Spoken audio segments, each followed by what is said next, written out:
This video is really brought to you by Pink Himalaya Salt. Pink Himalaya Salt ava India nga mulungi nnyo ku bantu abalina pressure, abalina cancer, abalina diabetes, buli omu nga omusawo yakugaana okulya omunnyo kubanga omunnyo gukulwaza, gukwongeza pressure, kuba essimu eno obeere nga weetuusaako omunnyo ogwa Pink Himalaya Salt ku mitwalo 2 gyokka kilo emu. Guba mulungi nnyo, pressure ejja kunormalizinga, ate naawe abadde talina munnyo gwe bamukkiriza kulya.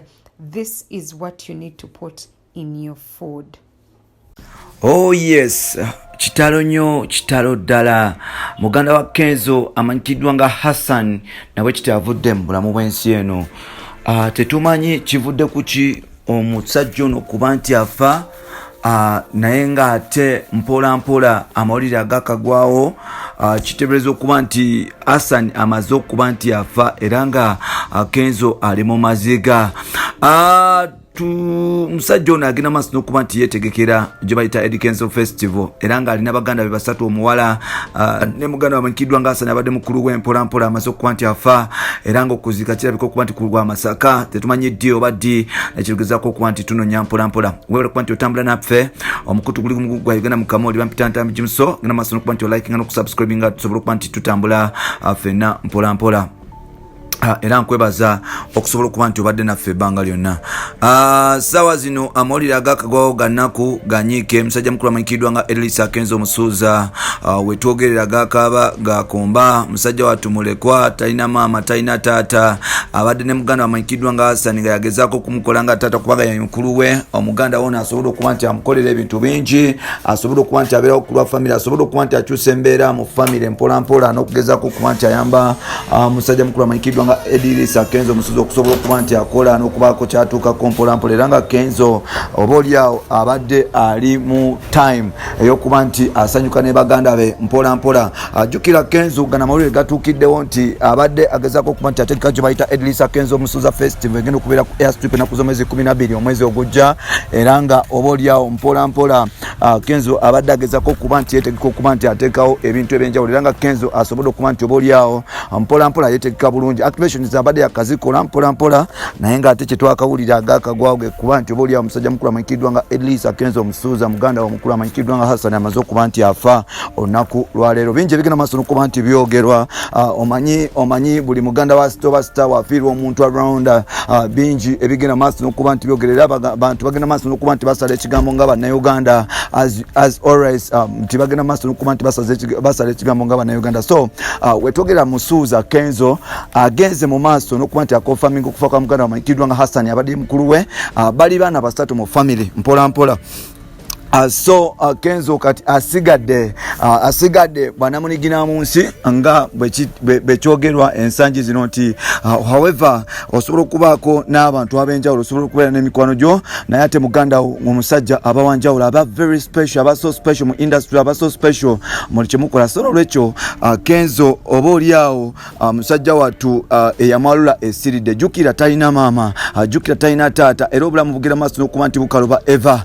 Kenzo tetumanyi oba nagenda mu maaso n'okusobola okuba nti awelkaminga abantu ab'enjawulo mpola mpola okusiika. Kyemanyi kwa kugenda Masaka gye yagula ettaka mpola mpola oba gye baziika bamaama be ne taata be mpola mpola. Era nga kyemanyi Kenzo ajja asobola okuba nti oba oliawo atuuka mpola mpola okusobola okuba nti atereza ensonga zino nno. Ensonga nkulu, bingi bye tusuubira okuba nti tutunuulira, bangi bye tusuubira okuba nti tulaba mu kuziika mpola mpola. Era nga oba oliawo kino nno kiblowinze nnyo embeera nga balina okuba nti ebeera. Omutima gugenda maaso n'okuba nti gukubirira Kenzo. Ojjukira musajja wattu abadde yeeteekateeka okuba nti akola festival ye, ataddemu ssente empitirivu Airstrip amaze okuba nti bagipangisa, ate nga abadde asuubira okuba nti asanyuka n'emikwano gye kugatta baganda be mpola mpola. But unfortunately ebintu bizze bwe bityo.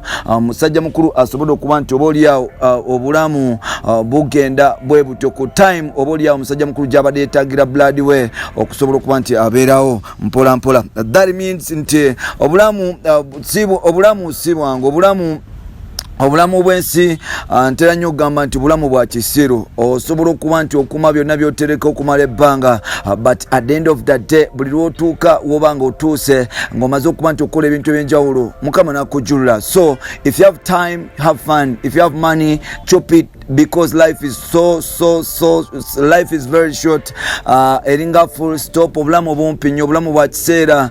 Gwe wenna asobola okuba nti osonyiwa banno abakusobya basonyiwe, gwe wenna asobola okuba nti obaoliawo ogenda maaso n'okuba nti okyusa bulamu bw'abantu bukyuse, because at the end of the day bali kwogerako kinga ofudde mpola mpola. Sawa zino twogerera Kenzo silwa kuba nti ali broke. Kenzo alina sente, Kenzo asobola okuba nti akola ebintu byonna, but Mukama asobola okuba nti asalawo n'atwala muganda we obaoliawo gwasinga okuba nti yeetaaga at the moment. So I really respect Katonda nti Katonda ye yesigaliza decisions mpola mpola. Kitalo nnyo Kenzo omusuuza, katusabire osobole okuba nti obaoliawo ofuna amaanyi agasobola okuba nti gastaninga, because this is a trying moment. Kaseera kano kazigizigi nnyo wogenda okuba nti okolera ebyafaayo. Uganda obaoliawo yali badde esanyuka ne muganda okusobola okuba nti asanyuka nga alaba mutowe bwe bava mu ghetto bwe bagenda maaso n'okuba nti babonabona ku street nga asobola okuba nti afuuka ensonga. At least yakulabako ng'oleeta BET award, yali badde ng'abeerawo ng'okuba airstrip. Kitalo nnyo, kitalo ddala Kenzo omusuuza. Kansubire muganda waffe Mukama anaakugumya anaakusobozesa okuba nti anaasobozesa okuba nti akuumamu eno trying moment, era nga with a lot of respect nkusaba bambi guma muganda waffe mpola mpola. Omukutu gwa Uganda Mukamooli bampita ntambi Jimso kyanaku nnyo okuba nti tufiiriddwa blood, era nga kyanaku nnyo kyanaku ddala, bati era ngenda kugamba bwe nti Mukama yagaba era yajjawo. Kenzo guma paka mu patu kankomeo nateera. Welcome to Caitlin's Bridal World. Let's begin the journey of your wedding dress. Your personal bridal consultant will stay with you throughout the whole process, from helping you pick the style that suits you personally to accessorizing your look. Now, to all your friends and family, you can say yes to the dress. We will on-house customize your dress to fit you perfectly. Our experienced theme-out specialists are here for you and ready to make your dress dream come true. We are located on Buganda Road opposite CPS, Tower Mall next to Kochi Towers, shop number E516, or call us on +256 772 649019 or +256 702 843410.